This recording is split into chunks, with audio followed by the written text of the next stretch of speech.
Subject: ex-wife had an affair with my best friend. Hey, true story. My name is Lamar, and I'm writing you today because your channel has been a place of comfort for me after one of the hardest betrayals of my life. I never thought I'd be the kind of man who would sit down and pour his heart out in an email to a stranger, but after hearing the stories you've shared from men all around the world, I realized that I'm not alone. If my story can give another man the strength to trust his gut and not waste his life the way I feel I wasted mine, then it's worth writing. I met my ex-wife Valerie at the county fair one hot summer night back when we were in our early 20s. I was a grease-covered mechanic who had just clocked out after a 12-hour shift at the shop, but my buddies convinced me to clean up and join them for a night out. She was standing in line at the Ferris wheel with some friends, and I remember how her laugh carried across the crowd. That's what hooked me. I worked up the nerve to talk to her, and to my surprise, she was into me too. We started dating fast and hard. I'd pick her up in my beat-up truck, we'd grab milkshakes, and we'd talk for hours. Valerie was beautiful, no doubt, but what really pulled me in was how she made me feel like I mattered. I grew up in a blue-collar family, and I've been working on cars since I was 15. I never went to college. She, on the other hand, had big dreams of going into marketing and climbing the corporate ladder. I think part of me was proud to have someone like her choose me. Marriage and building a life. We dated for 2 years before I proposed. I wasn't making much money at the time, but I was already saving and building my reputation in the shop. She said yes, and we had a small wedding surrounded by family and friends. I thought we were happy. I worked my tail off every single day to provide for us. There's something about being a mechanic that people who don't do it will never understand. The work is brutal on your body. It leaves your hands permanently scarred and black with grease. But at the end of the day, there's pride in knowing you fix what other people can't. About 3 years into our marriage, Valerie got a job at a marketing firm. Who got her that job? My best friend, Jason. He and I grew up together. We went fishing, worked on cars together, and he was the guy I trusted with everything. Jason was always the white-collar type. He went to business school, wore suits, and had the gift of gab. I never envied him. I was proud of who I was and what I did, or at least I thought I was. The first signs. Valerie's new job meant she had to travel for marketing campaigns and conventions. At first, I was supportive. She was doing something she loved, and I wanted to be the kind of husband who cheered his wife on. But when I found out Jason was not only working at the same company, but would also be traveling with her, something in my gut turned sour. I tried to brush it off. I didn't want to be the insecure husband, but then Valerie made a comment one night that's burned into my memory. We were sitting at dinner, and out of nowhere she said, "You know, Lamar, women like me are drawn to men like Jason.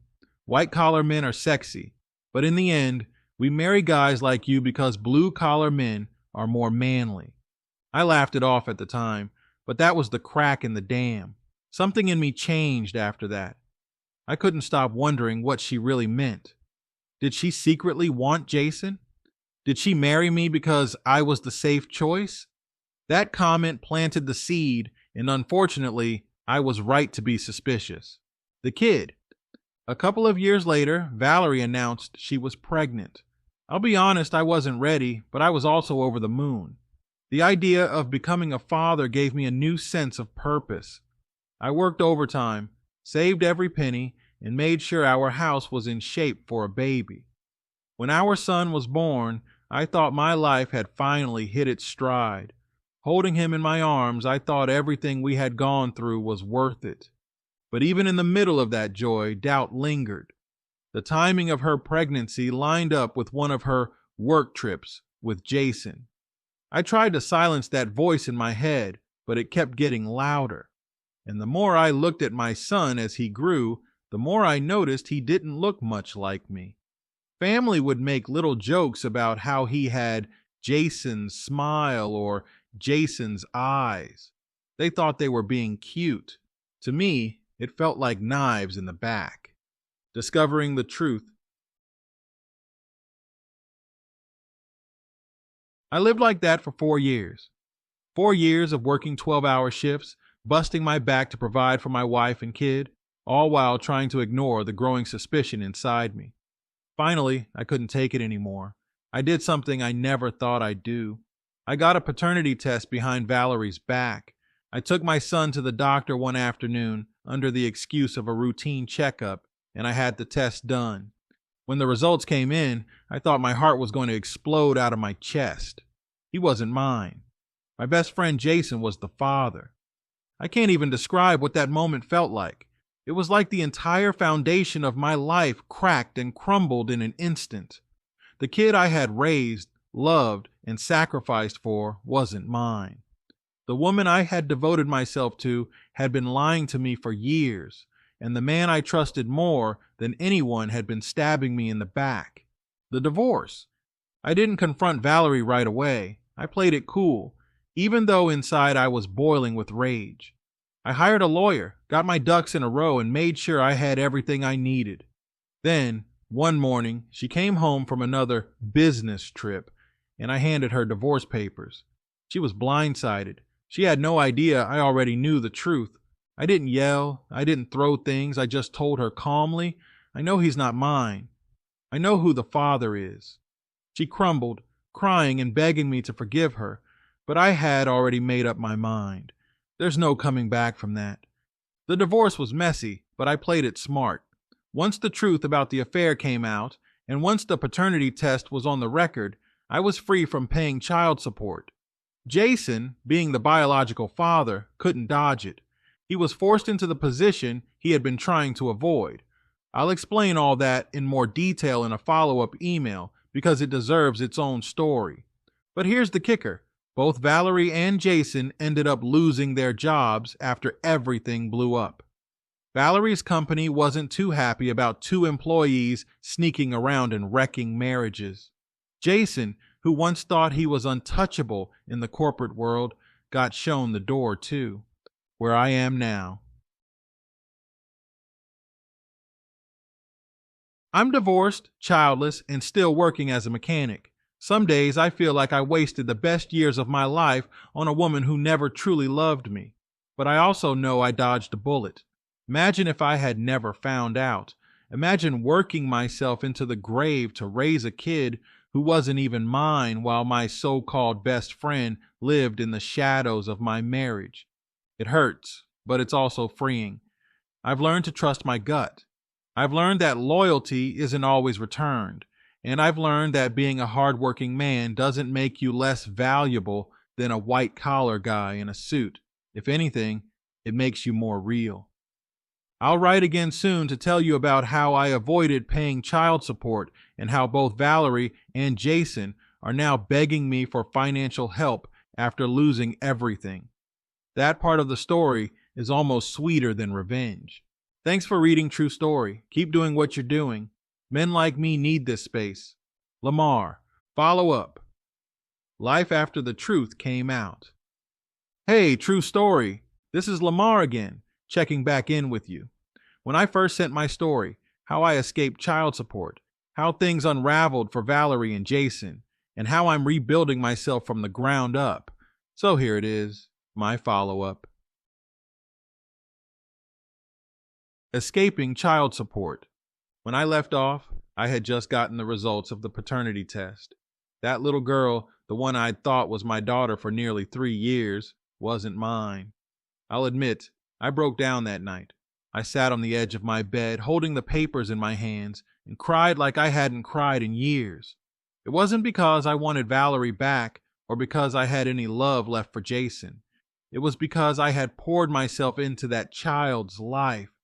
I read her bedtime stories, I changed diapers, I carried her on my shoulders at the county fair to find out she wasn't mine. It felt like a part of me had died, but at the same time, that piece of paper was my lifeline.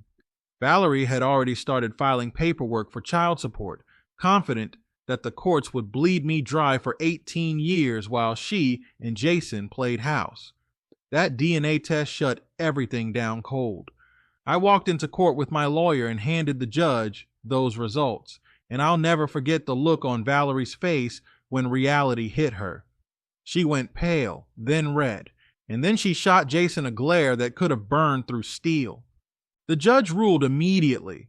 I had no legal obligation to pay support. The child wasn't mine, and Valerie's attempt to rope me into raising Jason's kid fell apart right there in the courtroom. I walked out that day with my head held high for the first time in months. Fallout for Valerie and Jason. Now I know people listening probably want to hear what happened to those two snakes after the truth came out. Trust me, I was just as curious. Word around town spreads quick, especially in a small community where everybody knows everybody. Valerie's little fairy tale life with Jason didn't exactly pan out. First, Jason lost his job at the plant. Remember how I said he was a guy who thought he was better than me, always bragging about how management liked him? Well, turns out management didn't like a man who caused drama on the floor. Once the affair came out, and make no mistake, everybody at work knew, his reputation tanked. He tried to play it off, but people stopped trusting him, and eventually he got let go. Valerie, on the other hand, had been working part-time at a boutique. Customers started whispering when she came in, and some even told the owner they didn't want that homewrecker helping them. Within a month, she was down to no job and no steady income, all while trying to raise a child with Jason, who was unemployed too. I'd be lying if I said I didn't feel a little satisfaction hearing that. Call it karma, call it justice, but it felt like the universe finally swung back around to balance things. My healing journey. After the dust settled, I realized I had two choices: keep living angry or rebuild myself.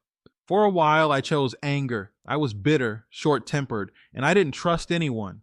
My family had to remind me constantly that not every woman was Valerie, not every friend was Jason. Work became my anchor. I threw myself into the shop, taking extra shifts, picking up side jobs, fixing cars in my garage at home. There's something therapeutic about working with your hands, about turning a broken machine into something that runs smooth again. In a way, fixing cars helped me fix myself. I also hit the gym. Before all this, I was just an average guy in decent shape, but anger is a powerful fuel, and I used it. I started lifting heavy, eating right, and taking better care of myself. Within a year, I'd packed on muscle and looked like a whole new man. People who hadn't seen me in a while barely recognized me.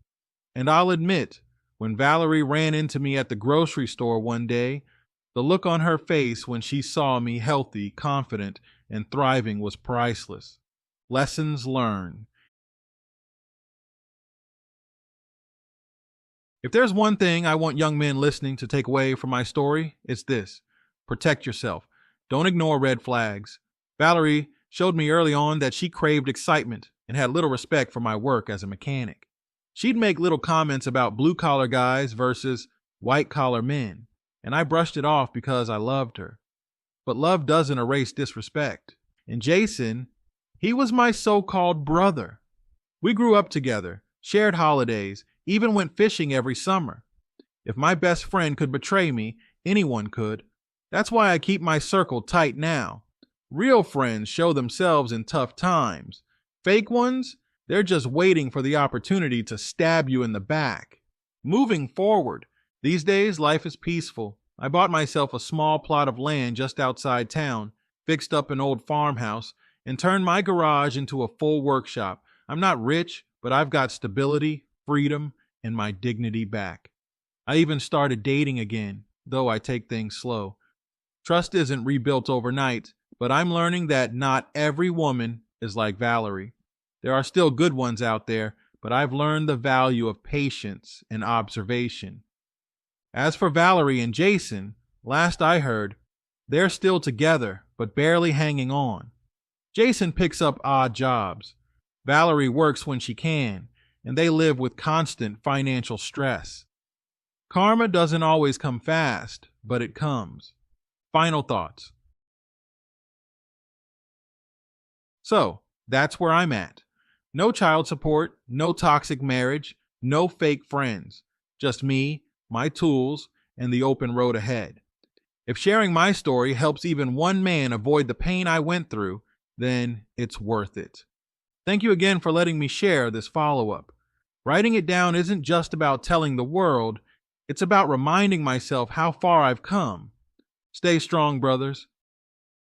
Lamar.